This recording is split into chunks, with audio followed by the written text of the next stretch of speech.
hong in sung vai pei nam chol le ba alam vai ni kilai na to ki som dol te hi tu ni hin khang thang zalai de to na ipi le ipu teo chon ban khatalung to na bang ale na kam nam lian dinga ma bang apat sa khang thak ben asulung u kung buk zel hiti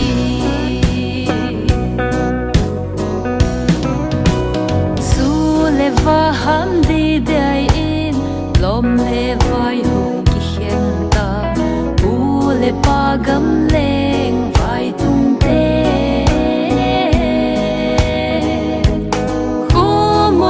thal hung kap in athuam git chun sung kon min alam ta tu ni hin khang thak zalai de tu na ipi le ipu teo chon ban khatalung to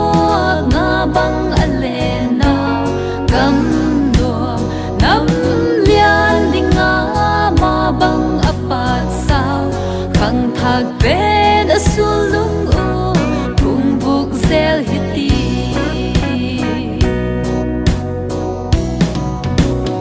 in sakin thang ki kom ton nuwa ma lai to len hun tin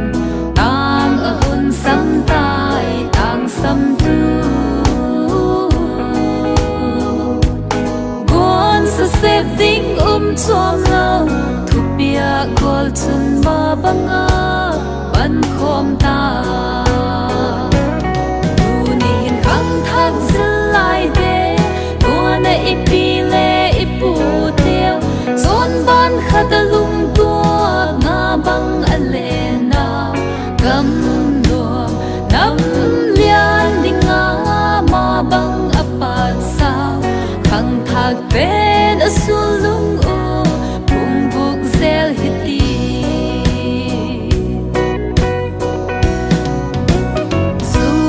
sa bel hum tum in ihan tiam in azai da